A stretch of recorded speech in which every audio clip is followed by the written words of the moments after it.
یہ آپ بات یاد رکھیے گا، میری تو کوئی حیثیت ہی نہیں ہے نا، میں سید بھی حضور کی وجہ سے ہی بنا ہوا ہوں نا، میری تو اندر کوئی حیثیت نہیں ہے نا۔ ہاں مجھے بھی اگر لوگ مانتے ہیں تو حضور کی وجہ سے مانتے ہیں، یوں تو سید بھی ہو، مرزا بھی ہو، افغان بھی ہو، تم سبھی کچھ ہو، بتاؤ مسلمان بھی ہو۔ میرا باپ بھی یہاں بیٹھا ہو، کوئی بندہ کھڑے ہو کر میرے باپ کو گالی دے، میں اگر اس کو جواب بھی نہ دوں تو بندہ کہے گا اپنے باپ کا ہی نہیں ہے، یہی کہیں گے نا لوگ۔ بھئی اگر میرے باپ کو کوئی گالیاں دیتا رہے، اگر تھپڑ بھی مار دے، میں چپ کر کے دیکھتا رہوں بھی چنگا ہو رہا ہے، کوئی کہے گا بھئی یہ اپنے باپ کا ہی نہیں ہے، غیرت ہوتا تو اٹھ کر جواب دیتا، کم از کم اس کا گریبان پکڑتا، اس کو تھپڑ مارتا، بھی باپ کی غیرت تو کرتا۔ پھر نانے کی عزت پر ڈاکہ پڑ جائے اور سید چپ کر کے بیٹھے رہیں، وہ سید کہلوانے کے لائق نہیں۔ ہاں اس کائنات کی سب سے بڑی دربار گنبد خضرا ہے، اور اس دربار کے سجادہ نشین امام حسن اور حسین ہیں۔ جب دین پر وقت ہے تو حسن حسین گھر بیٹھ کر نذرانے نہیں لے رہے تھے، نہ ہی انہوں نے فتوے دے دیے تھے کہ یزید کافر ہو گیا، ظالم ہو گیا، نہیں، امام حسین بچوں کو لے کر میدان میں آ گئے تھے، اور یزید نے کہا میرے ہاتھ پر بیعت کریں، مجھے ووٹ دے دیں، حسین نے کہا نہیں، دین کے غدار کے ہاتھ میں ہاتھ نہیں جائے گا۔ عاشق سوئی حقیقی جیڑا قتل معشوق دے مننے ہو، عاشق سوئی حقیقی جیڑا قتل معشوق دے مننے ہو، سچا عشق حسین علی دا باہو، سر دے وے راز نہ بھنے ہو۔ پر میں سر دے دیا امام حسین نے، لیکن دین پر آنچ نہیں آنے دی۔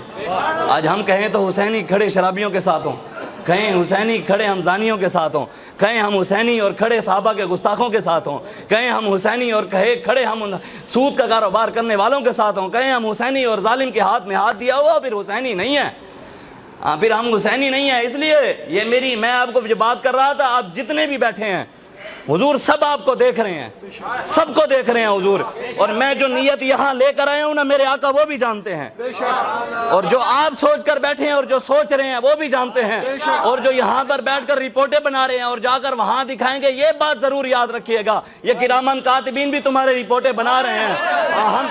ہم تو پرچے بھگت رہے ہیں اور بھگت بھی لیں گے، اور ضمانتوں کے ذریعے حضور کی نالین کی خاک کے صدقے آ بھی جائیں گے باہر، لیکن وہاں پر بھی ایک عدالت لگے گی اور یہ پرچے وہاں بھی پیش ہوں گے، وہاں ضمانتی صرف رسول اللہ ہی ہوں گے۔ ہاں کچھ وقت کی خاموشی ہے، پھر شور آئے گا، تمہارا صرف وقت ہے، ہمارا دور آئے گا انشاءاللہ۔ زندہ باد، زندہ باد، تاجدار ختم نبوت، زندہ باد، زندہ باد، تاجدار ختم نبوت، زندہ باد، زندہ باد۔ میں نے آپ کو کہا ہے حضور دیکھ رہے ہیں، بس نعرہ ایسے لگانا ہے کہ یہ حضور جانتے ہیں۔ یہ نعرہ تو وہ بابا جی سناتے ہیں کہ میرے پاس ایک بندہ آیا جو بندی تھا، اس نے آ کر مجھے کہا کہ میں نے خواب میں دیکھا، روضہ رسول کے پاس میں موجود تھا، خواب میں حضور کی زیارت کی، اور حضور کے پاس کچھ نوجوان ہزاروں کی تعداد میں حضور کی بارگاہ میں لائے گئے۔ حضور نے پوچھا یہ کون ہے؟ تو فرمایا یہ لبیک والے ہیں۔ تو حضور نے کہا نعرہ لگاؤ پھر۔ سبحان اللہ، بابا جی لبیک، لبیک یا رسول اللہ لبیک، لبیک، لبیک، یا رسول اللہ لبیک، لبیک، لبیک۔ یہ تو قرآن کی آیت ہے، النبی اولیٰ بالمومنین من انفسہم۔ اللہ نے ارشاد فرمایا نبی تمہاری جانوں سے بھی زیادہ قریب ہیں۔ اعلیٰ حضرت نہیں فرماتے سب سے اولیٰ و اعلیٰ ہمارا ہے، اولیٰ کا مطلب یہ ہے کہ سب سے قریب تر حضور ہیں۔ النبی اولیٰ بالمومنین، نبی جانوں سے بھی زیادہ قریب ہے۔ میرے والد صاحب مجھے یہ بات سمجھاتے ہوتے تھے، یہ آیت میرے والد صاحب ابھی بھی زندہ ہیں، اللہ تعالیٰ انہی کے صدقے ہی آج ہم چلتے پھر رہے ہیں، اور بابا جی خادم حسین رضوی کا فیضان ہے جو آج یہاں بیٹھے ہیں، ہماری تو کوئی حیثیت نہیں ہے، انہی کی کرم نوازی ہیں۔ میرے والد صاحب مجھے سمجھاتے تھے، میں آپ کو سمجھاؤں، کہتے ہیں کہ اس آیت کا مطلب پتہ ہے کیا ہے؟ میرے دوست ہیں، میں اب کسی اور کا نام لوں شاید وہ ناراض ہو جائے، تو جب کہتے ہیں میں نے کہا کہ النبی اولیٰ، نبی جانوں سے بھی زیادہ قریب ہے، مثال کے طور پہ وہ سمجھاتے تھے بھی مجھے سلیم صاحب نے کہا کہ جناب شاہ جی جان، میں نے کہا جی کہاں پر ہے؟ سلیم صاحب نے کہا کہ جان میری اماں جی نے ایک مرتبہ میری آنکھ میں سرمچو ڈالا نا، سرما ڈال رہی تھی، سرمچو میری آنکھ میں زور سے لگا نا، میری جان نکل گئی۔ میں نے سمجھا شاید بھی آنکھ میں جان ہے، پھر میں نے کہا جناب سلیم صاحب یہ جو آنکھ ہے یہ تو نابینا بھی پھر زندہ ہے اگر آنکھ میں جان ہے۔ تو انہوں نے کہا جناب ایک مرتبہ استاد صاحب کے پاس گیا پڑھنے، تو سبق نہیں آ رہا تھا، استادوں نے ڈنڈا مارا میرے ہاتھ پر تو میری جان نکل گئی۔ میں نے کہا شاید ہاتھ میں جان ہے، ہاتھ کٹا پھر کیسے زندہ ہے؟ کہتے جی بس جی مجھے نہیں پتا، ایک مرتبہ اماں جی سے لڑائی ہوئی، گھر سے بغیر جوتی پہن کر چلا گیا، راستے میں کانٹا چبھا تو میری تو جان نکل گئی۔ میں نے کہا شاید پیر میں جان ہے، تو پھر میں نے کہا پیر کٹا کیسے زندہ ہے؟ کہتے شاہ جی مجھے نہیں پتا، ایک بندہ پہاڑ سے گرا بچ گیا، چار پئی سے گرا مر گیا، پتہ نہیں جان کہاں ہے۔ میں نے کہا یا اللہ تیرا حبیب تو جانوں سے بھی زیادہ قریب ہے اور تو کہاں بستا ہے؟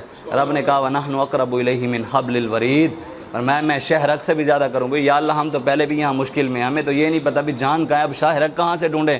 رب نے فرمایا قرآن میں ہی ہے فَاسْأَلُوا أَهْلَ الذِّكْرِ إِن كُنتُمْ لَا تَعْلَمُونَ, اللہ والوں کے پاس چلے جاؤ. ہم ایسے چلتے او خواجہ غلام فرید کوٹ مٹھن شریف والے, ہم ان کی بارگاہ میں پہنچ گئے. ہم نے کہا جی خواجہ جی ایک بات سمجھ نہیں آ رہی. انہوں نے کہا جی کیا؟ انہوں نے کہا اللہ تعالیٰ کہتا ہے بھی نبی جانوں سے زیادہ قریب ہے, میں شہرک سے زیادہ قریب ہوں, ہمیں سمجھائیں کہ اب شہرک کہاں ہے اور جان کہاں ہے. ہم چٹکی میں سمجھا دیتے ہیں. جی کیسے سمجھائیں گے؟ کہا یارو جہاں جان وہاں شہرک, جہاں جان وہاں شہرک, جہاں شہرک وہاں جان. کہا جہاں خدا وہاں مصطفیٰ, جہاں خدا وہاں مصطفیٰ, جہاں مصطفیٰ وہاں خدا. کہا میاں یہ لفظاں دے جھیڑے ہیں, مطلب یہ لفظوں کی ہیر پھیر ہے. ابھی ایک شہرک سے زیادہ قریب ہے, ایک جان سے زیادہ قریب ہے, بس لفظ چینج ہے, باقی ہیں دونوں ہی ایک. محمد کریں دے ہیں جی, محمد کریں دے گزر گئی, احد نال احمد ملیں دے گزر گئی, خدا کو ڈٹھو سے محمد دے اولے, محمد پکیں دے گزر گئی. حقیقت محمد دی پا کوئی نہیں سکدا, اتھاں چپ دی جاہے اللہ کوئی نہیں سکدا. ڈاڑھے علیسو عمل ہفت تھی سن, عمل ہفت تھائے ہوئے ولا کوئی نہیں سکدا. اساں نت محمد دیا ناتاں بڑے سوں, اساں وانگ ناتاں بڑا کوئی نہیں سکدا. مذاہب تے جھگڑے اساں چھوڑ بیٹھے, پر محبت تے جھگڑا چھڑا کوئی نہیں سکدا. ہمارے کہا میاں اے لفظاں دے جھیڑے ہیں, ڈوہیں راہ دے ہکے ویڑے ہیں. ایک ویڑا سمجھتے ہیں نا آپ سراکی میں کہتے ہیں جو پورے گھر والے جس ویڑے میں رہتے ہیں, میاں اے لفظاں دے جھیڑے ہیں, ڈوہیں راہ دے ہکے ویڑے ہیں. اے ویڑے کیڑے ہیں ایمان والے جیڑے ہیں. خلقت دی جی کو گولے ہر دم فرید دے کولے. بس ہاں حضور سے, حضور جانتے ہیں, حضور ہماری جانوں سے بھی زیادہ قریب ہے, حضور دیکھ رہے ہیں. بس حضور کے ساتھ محبت اتنی کرنی ہے. لبیک یا رسول اللہ کا نعرہ یہ تو قسمت کی بات ہے نا. اللہ تعالیٰ نے ہماری زبانوں, کسی کی قسمت میں کسی کا نعرہ ہے, کسی کی قسمت میں کسی کا نعرہ ہے, کسی کی قسمت میں کسی کا نعرہ ہے. اور جو کسی اور کا نعرہ لگا رہے ہیں نا وہ اس کو دیکھ نہیں رہا, لیکن جن مالکوں کا ہم نعرہ لگا رہے ہیں وہ گنبد خضراء میں بیٹھے ہمیں دیکھ رہے ہیں, وہ مالک ہمیں دیکھ رہے ہیں. اس لیے وہ کہا ہے پشیمانہ ہو شرمساروں سے کہہ دو, حضور آ گئے غم کے ماروں سے کہہ دو.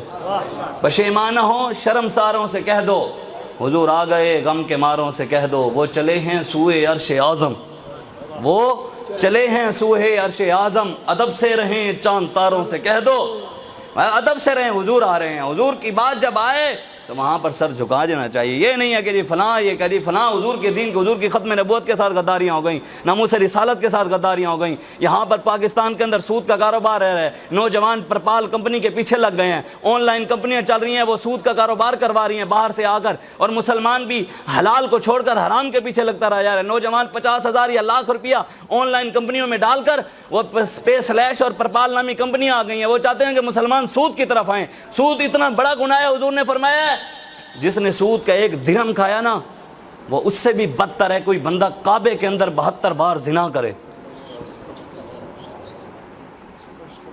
سود کا ایک درہم کھانے والا ایسے ہے جیسے اس نے 36 بار اپنی ماں کے ساتھ زنا کیا. آج کوئی حلال کی ہمیں پتہ ہی نہیں ہے, اسلام نے ہمیں